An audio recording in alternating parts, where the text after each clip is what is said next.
په اټکي کلي کې یو بوډا سړی اوسېدو چې د هغه 2 زامن وو. د یو زوی نوم یې ګل خان و چې ډېر زیات لالچي انسان و، او د بل زوی نوم یې ارشاد و چې ډېر زیات هوښیار او ډېر صبر کوونکی و.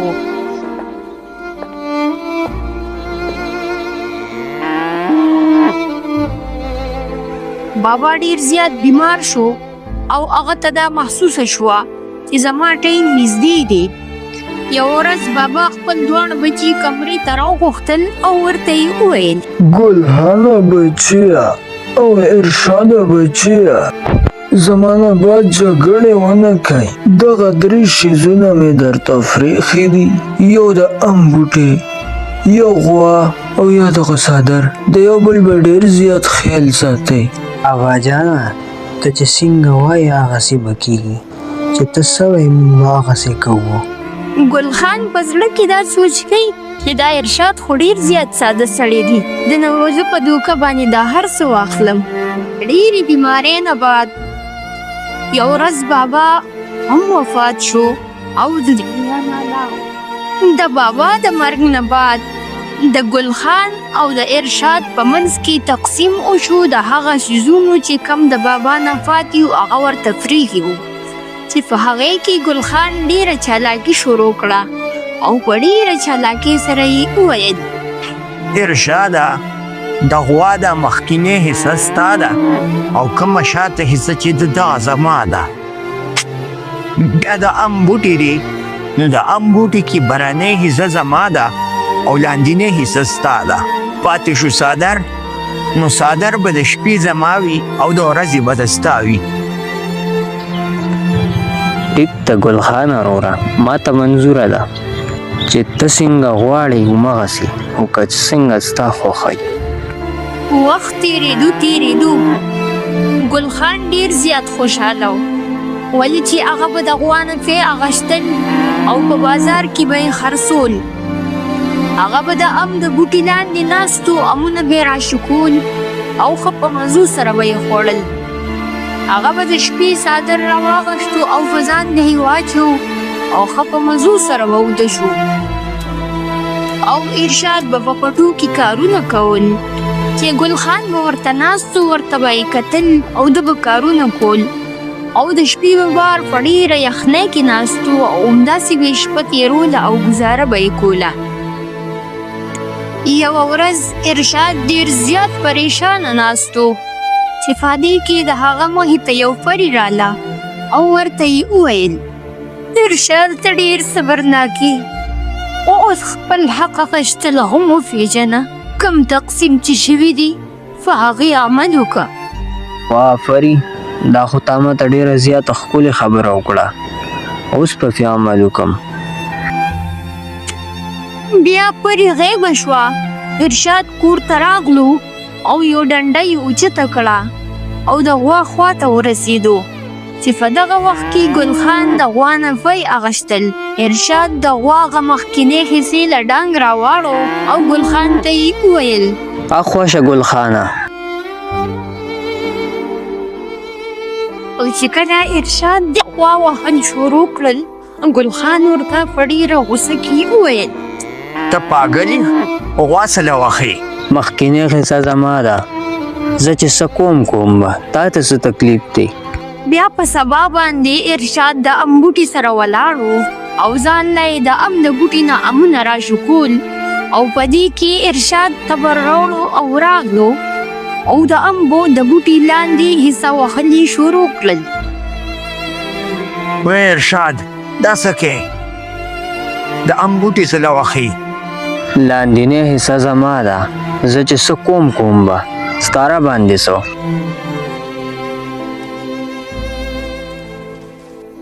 ای ارشاده، څادر دې ولې لوند کو؟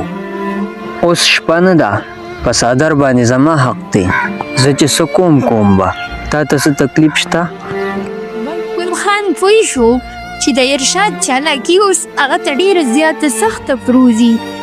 هغه ډېر شرمنده شو او د ارشاد خوا ته راغی او د هغه نه یې معافي وغوښتله او ورته یې وویل: ارشاد وروره، ما معاف کړه، زه ډېر زیات لالچي وم راځه اوس ښه برابر تقسیم کو. ګل خان وروره معافي هله خوند کوي چې د زړه نه وي.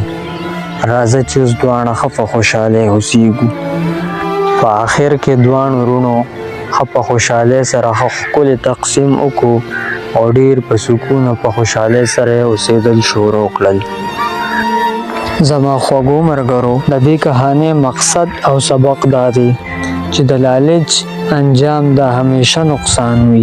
د صبر او د عقل نه غشتلې بدله د آخر هم ګټه وي. کم کس نورو ته دوکه ورکوي یو ورځ هغه دوکه په هغه کس راځي او هغه خرابوي. الله تعالی دې موږ ټول د دوکې نه او د نقصان نه او د لالچ نه بچ وساتي. که چېرې ستاسو دا کهاني خوښه شوي نو لایک کړئ، کمنټ وکړئ او مخکې ملګرو ته هم شیر کړئ.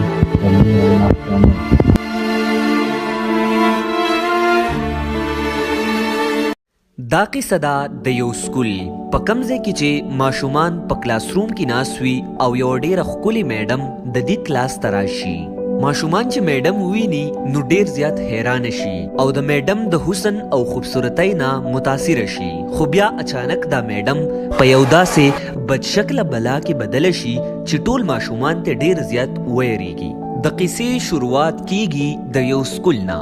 کله چې ماشومان سحر خپل نوي کلاس روم ته راشي او د میډم په انتظار کې ناست وي نو یو ډېره ښایسته میډم چې ډېرې ښکلې کپړې یې اغوستې وي د دې کلاس روم ته رادننه شي. Good morning students. تاسو ټول څنګه یې؟ ټول ماشومان د دې ښکلي اواز ته حیران وي او ټول د دې ډېر احترام او عزت شروع کی او یو بل ته دا ووایي څومره ښایسته میډم ده، داسې هم چېرته میډم کیدی شي. میډم سبق شروع کی او څنګه چې چاک راواخلي او په بورډ باندې سلی کی هغه په یو څو سکندو کې یو ډېر خطرناک مار جوړ کی. ماشومان د یری په انداز کې تپوس وکي میډم ته مونږ ته د دې خطرناک ناګین په باره کې سبق وایې. میډم زر دستر راواخلي او دغه ناګین نوران کی او دې ته ووایي اصل کې ما نن د یو ناګین فلم کتی و ځکه زما د لاس نه یو ناګین جوړ شو. خو په دې دوران کې د سکول مخې ته اچانک یو شپېلۍ وونکی راشي او هغه د ناګین ساز وهي. څنګه چې د ټیچر په غوږونو باندې دغه ساز ولګي نو هغه خپل دواړه لاسونه اوچت کی او بالکل د ناګین په شانته ډانس شروع کی. ماشومان ډیر زیات حیران وي چې میډم له اچانک څه چلو شو چې د داسې قسمه ډانس شروع کو.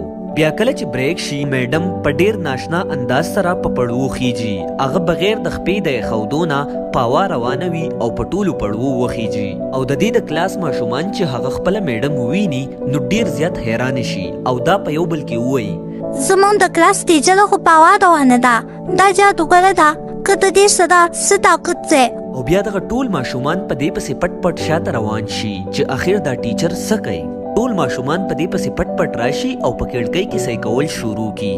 دا د خپل بیگ نه یو د پیو بوتل راواخلي او په یو لوښي کې پی واچوي او په یو سکند کې یو خطرناکې اژدها ته بدله شي. د دې نه پس دغه پی راواخلي او ټول په یو ګوټ باندې وسکي. ماشومان چې کله دا نظاره وویني نو د هغو د خپو نه ځمکه وتښتي او ډیر زیات ویریږي. په دې کې دا یوه ماشومه چغې کی او دا بار بار وایي چې مونږ بچ کوئ زمونږ سکول ته یو غټ اژدها راغلی ده. نو دا چغې دغه ناګین اژدها واوري. میډم ورته په یو ډیر وحشي اواز کې ووایي ما خو وی چې زما دا راز هیڅ چاته ښکاره نه شي، خو تاسو نه پلارې دی او په ما پسې پټ پټ راغلی، نو اوس خو به زه تاسو یو هم نه پرېږدم. ماشومان دې ته ډیر زیات وجاړي او دا ورته ووایي چې مونږ به هیڅ چاته دا خبره نه کوو، مونږ صرف یو پیر پرېږده بیا به هیڅ چرې ستا خواله نه راځو. نو د ډیرو مینتو نه پس میډم وایي زه ټیک ده، دا خبره د بهر هیڅ چاته معلومه نه شي، که چاته پته ولګېده بیا زه تاسو یو هم نه پرېږدم. بیا دغه شان په یو 2 سکنډه کې دغه خطرناک ناګین یو ښکلې میډم ته دوباره بدله شي. میډم خپله ناشته وکړي او بهر ته په خپل ښکلي روپ کې راوځي. کله چې دا د آفیس خواته ودرېږي نو پرنسپل د ماشومانو د مور و پلار سره خبرې کوي. ګورئ که په تاسو کې کوم مور و پلار ماله یو لک روپۍ راکړي نو د هغو ماشومان به زه پاس کړم، او که چا ماله پیسې رانه کړي نو هغه ماشومان به ټول بې کوم او د هغو مستقبل به برباد کړم. ماشومانو مور و پلار ورته دا ووایي چې موږ به په تا رپورټ وکړو، خو پرنسپل ورته ووایي دلته هر کار په پیسې کېږي او دغه ټولو رشوت خواره دي. که تاسو د خپلو ماشومانو مستقبل نه بربادول غواړئ نو ماله یو لک روپۍ راوړئ. میډم کوم چې بهر ولاړه وي هغه په زړه کې دا سوچ وکړي چې دا پرنسپل خو ډیر زیات ظالم دی او چې کله وخت راغی نو دته به زه صحیح سبق ښیمه. ماشومان چې کله کور ته لاړ شي نو د هغو مور و پلار هغو ته دا خبره وکړي چې ستاسو پرنسپل ډیر ظالم دی او هغه اوس 1 لک روپۍ غواړي او موږ ټول خو ډیر غریبانان یو نو زموږ سره 1 لک روپۍ کم ځای دي. په دې خبرې اورېدو سره ټول ماشومان ډیر زیات خپه شي. په بله ورځ چې کله ماشومان کلاس ته لاړ شي او میډم رادننه شي نو دا ټول ډیر غلي ناست وي. میډم ته تپوس وکړي ماشومانو تاسو ټول ولې داسې غلي ناست یئ؟ نو یو ماشوم ورته ووایي میډم ته خو انسان نه بلکې یو خطرناک ناکین مار یې ځکه موږ ستا نه یریږو. نو میډم ورته ووایي تاسو بالکل یریږئ ما.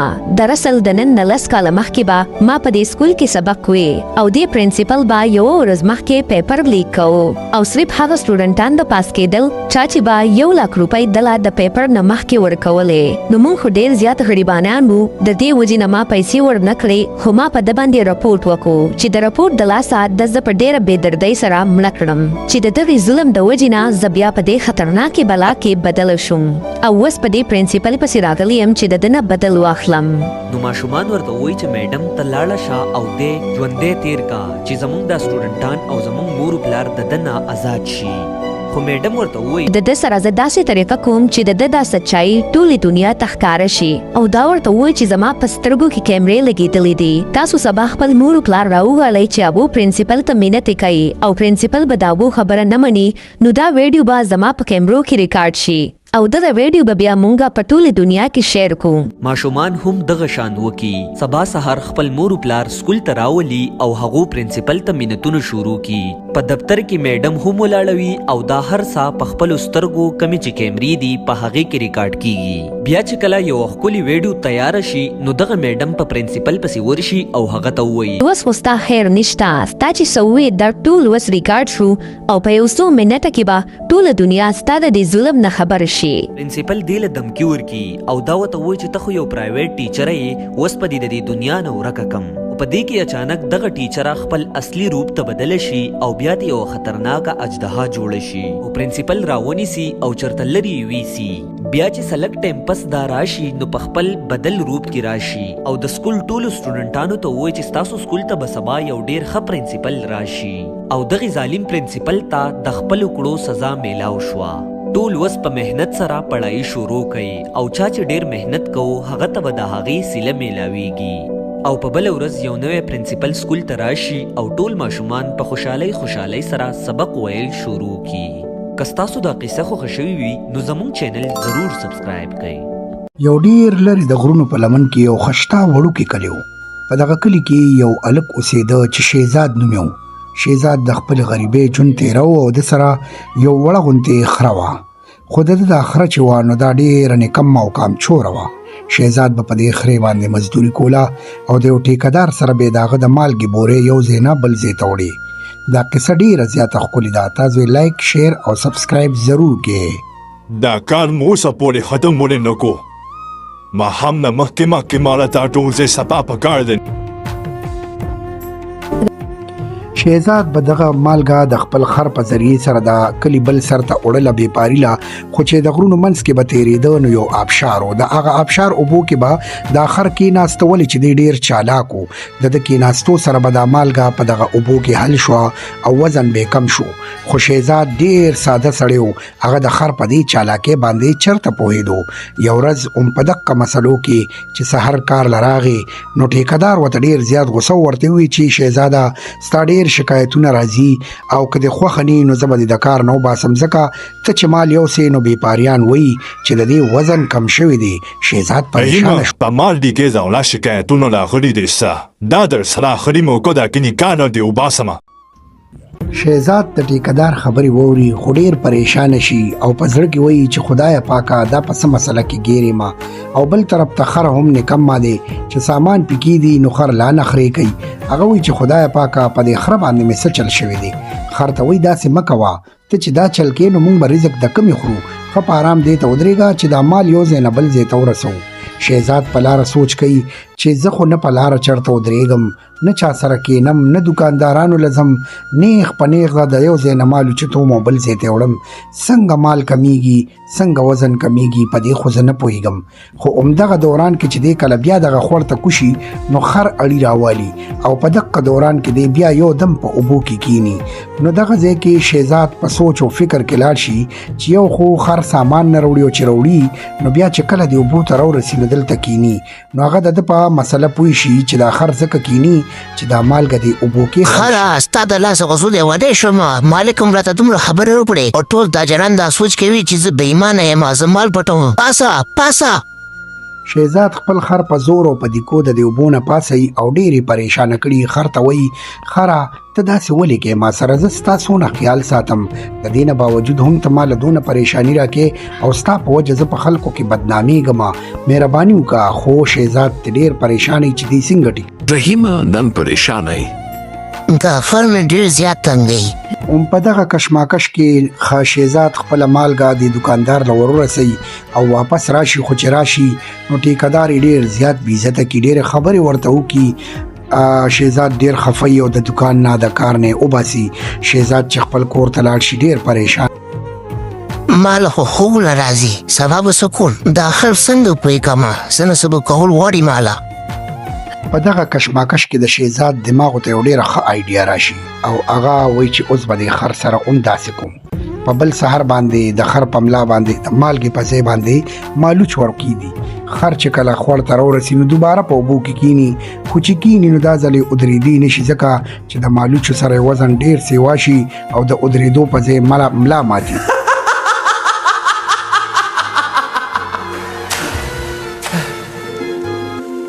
اوس یې خوند وکړو وایه بیا به داسې کې که داسې دې بیا وکړو زه بیا دوباره دغه کار کوم بس زما ملګرو بیا سي خر د هغه ډېر غټ وزن سره هم په هغه لاره رواني خو تللی نشي نو یو دم راپروزي او په ځمکه پروتي رحیم ورته وایي چې د قتل د کامچورې انجام د هغې نه پس خر بیا داسې کار نه کړی که ویډیو ښکلي چینل ضرور سبسکرایب په یو کلي کې یوه بوډۍ ښځه اوسېدله چې د هغې دوه زامن وو د یو زوی نوم یې سلیم و د بل زوی نوم یې ارشاد و سلیم او ارشاد دواړو به د خپلې مور سره ډېره زیاته مینه کوله یوه ورځ مور خپل دواړه بچي ځان ته راوغوښتل او ورته یې وویل سلیم زویه او ارشاد زویه اوس زه ډېره زیاته کمزوره شوې یم اوس زه غواړم چې د ستاسو دواړو ودونه وکړم تاسو ته په دې خبره څه اعتراض کو نشته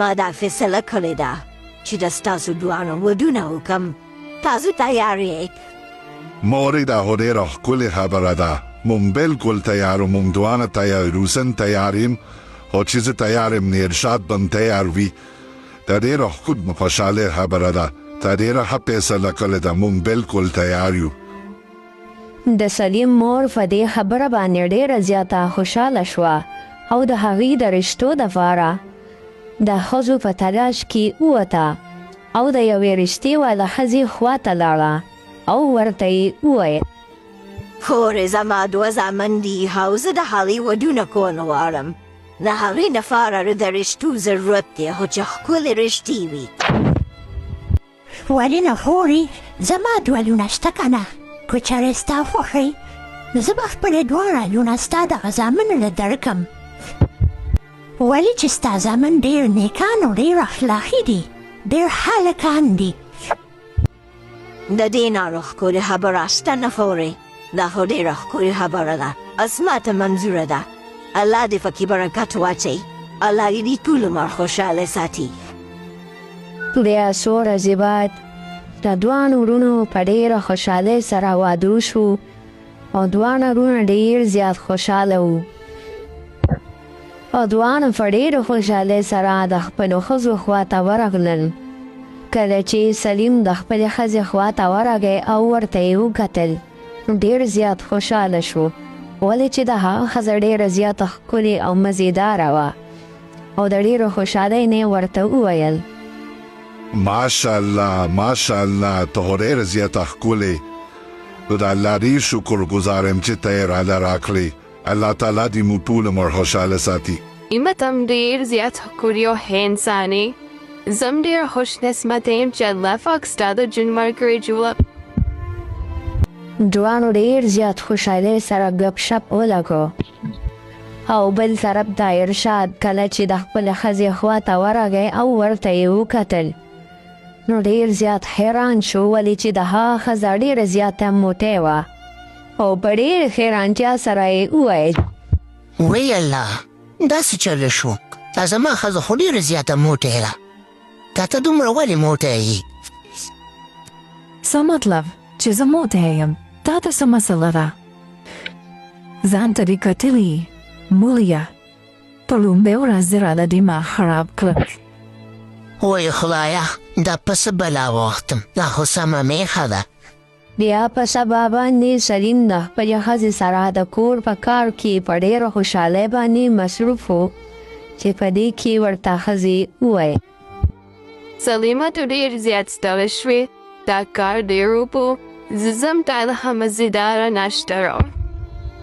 زه ګلالۍ ته مانه ښکلې ناشته تیاره کړه زه ستا مدد کوم او بل طرف ته د ارشاد ښځه چې ټوله ورځ ناستې یو صرف خوراکونه کوي هر روز کار کوي نو چې په دې کې ورته ارشاد ډېر حیرانتیا سره ووایي یا ښځې بس که که نه تش خوراکونه به کې څه کار هم کوه ته خو ټوله ورځ ناست یې صرف خوراکونه کې دا کار به شوک کوي بس زه کار نه کوم زما خوراک خوښ دی تا ته څه مسله شته ما نه کله شه زود ما دې خوراک ته پرېږده بیا ارشاد د خپلې مور خواته لاړ شي او خپلې مور ته ووایي مورې زما ښځه ډېره زیاته موټی ده او بیا هم ټوله ورځ ناسته خوراک کوي اړو څه بل کار شته نه دا خو اړو څه کار کوي نه د دې سره څه وکړم دی خو ما لړه پوه کړو ظاهر د بخیا نا ټولې ښځې داسې اوسه مه کوه ولې خفه کېږې ناګرنګ ته بوځه نیله چکر ورکوه په دې ورزش کوه خیر دی زړه مه وهه ټیک ده مورې دا کار به مو کوم ورزش له بیم بوځم بیا ارشاد خپله ښځه ګراوند ته د ورزش دپاره بوتله او ورته یې وویل هله ښځې راځه اوس په ورزش کوو دلته ورزش ته رالو ورزش ډېر ښه شی دی د صحت لپاره ډېر ښه دی زه نه کوم ورزش کوتکې کوه زه نه کوم لږ شانتي وکړه ځان نه ماشومه مه جوړوه بیا مه کوه که نه بیا دواړو ورزش شروع کړو کله چې ارشاد هغې ته وکتل ویې خندل او ورته یې وویل یا ښځې ته خو لکه د میښې په شان اوچتېږې راخلاصېږې سمه میښې کله چې د ارشاد دا خبره ښځې واورېده نو ډېره زیاته غوسه شوه او ارشاد یې راوستو او یو غټې ونې پسې ښه کلک کلک وتړو او ورته یې وویل تا ما ته میښه وویل تا که روایه شته نه هلته میښه او میښه او میښه زه ستا ښځه یم خو میښه یم ته ما نه کلاړېږې یا ښځې ما ګپ لګوه ما نه غلطي وشوه ما وسپړه دا ته څه کې او بیا د ارشاد ښځه ارشاد دقسې ونې پسې تړلې شوې پرېږدي او لاړه شي چې ارشاد بیا ناست وي او ځان سره سوچ کوي چې په دې کې د هغه خواته یو هلک راشي چې د هغه هلک نوم وي حمزه او حمزه هغه ته ووایي یار وره دا ته وایې دلته تړلی شوي دا چا دلته سره چا داسې وکړل بس څه به درته ووایم وروره دا ما سره خپلې ښځې داسې وکړه ډېره خطرناکه ښځه ده په چل یې نه پوهېږم دې سره څه وکړم مه خفه کېږه یار وره زه باید ته د یو راز خبر وکړم په دې بازار کې یو بابا دی د هغه خواته لاړ شه هغه سره یو جادو والی شربت دی حفیظ که ډېر به خوشحاله حمزه د ارشاد لاسونه کلو کړو چې په دې ارشاد ډېر زیات خوشحاله شو ارشاد فوراً د بابا خواته لاړو او بابا ته یې وویل بابا جي ښځه مې ډېر زیات تنګوي چا راته تاسو وښولې یو هغه له لاړ شه سپېشل وکړه بابا جي ډېر زیات دې تنګ یم نو بچه بچه یو شربت په درته درکړم بچه دا پې په خوراک کې وخوره ته بیا ګوره. بیا د هغې نه بعد ارشاد کور ته راغلو او هغه شربت یې په چاولو کې میلاو کو او خپلې ښځې ته یې ورکو. شپه تېره شوه. کله چې سبا شو او ښځه راپاڅېده نو هغه د موټۍ نه نری شوې وه او ډېره زیاته ښکلې او خوبصورته وه. ارشاد ډېر زیات خوشحاله شو او ورته یې وویل دا واقع دی ته خو ډېره زیاته ښکلې شوې ماشاءالله. او ارشاده بس د نه په فضل سره بدله شوي یم. بیا ارشاد د خپلې ښځې نه معافي وغوښته او ورته یې وویل زما خوږې ما معاف که ما ستا ډېره بېعزتي کړې ده. ارشاده چې ته دومره د زړه نه معافي غواړې نو ما د الله دپاره معاف کړی یې.